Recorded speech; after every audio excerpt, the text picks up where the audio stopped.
You know the job listings I'm talking about? The ones that promise a vibrant culture and, of course, amazing perks. But what if those free kombucha taps and unlimited vacation days aren't actually benefits? What if they're just a really, really sophisticated psychological trap? Well, today, we're opening the case file and exposing the corporate perks scam. You know, it all starts with a feeling. It's that all-too-familiar dread that hits you around 7 p.m. on a Sunday.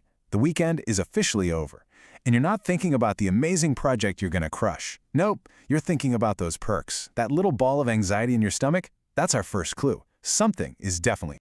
All right, let's dive into case file number 1, the unlimited PTO paradox. We're going to investigate the most celebrated and, let's be honest, probably the most deceptive perk of the modern workplace. So, the promise sounds like a dream, right?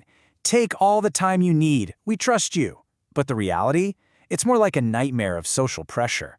See, it's a system with absolutely no rules, and it feels like it's specifically designed to make you constantly second-guess every single day you even think about taking off.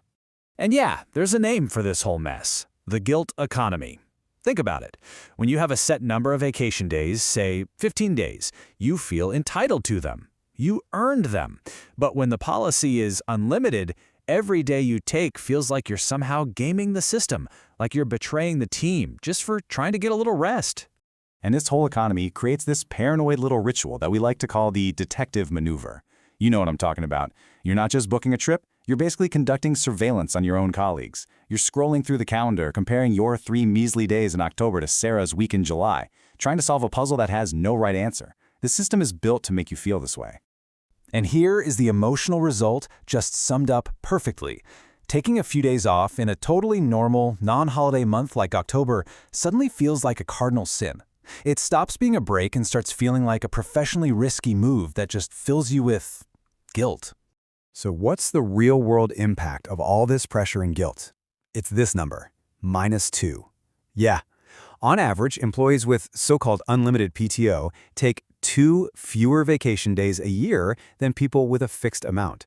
The company saves a ton of money, they get more work out of you, and they get to call it a benefit. It's brilliant in a terrifying way. And hey, even when you do finally take that time off, it morphs into the working vacation. You're sitting on a beach, but your laptop is open and you're firing off emails just to loop people in so they see you're still committed. It's not a vacation. It's just burnout with a better view.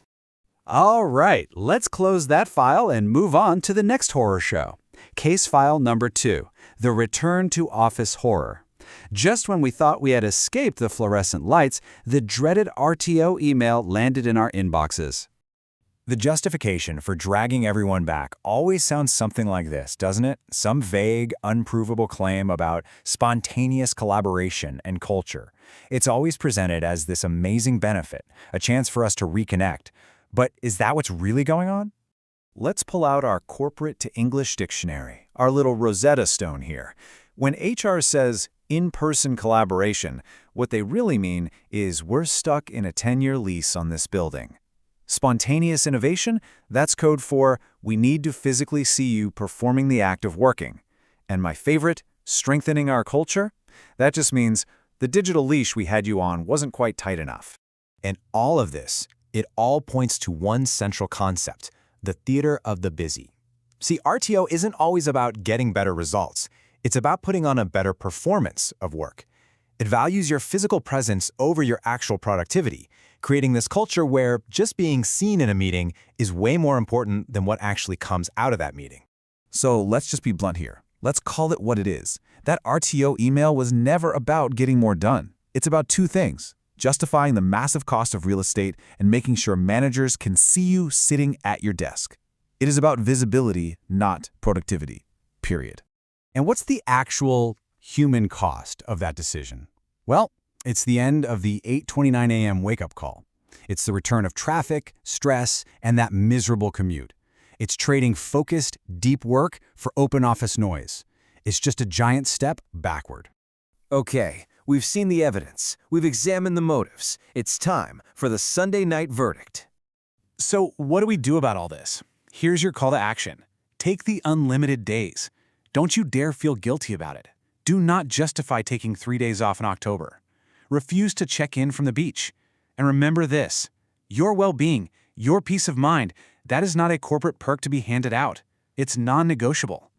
So as you head into this week, just remember what's real and what's just part of the theater. Because, like it or not, the weekend's over, damn it.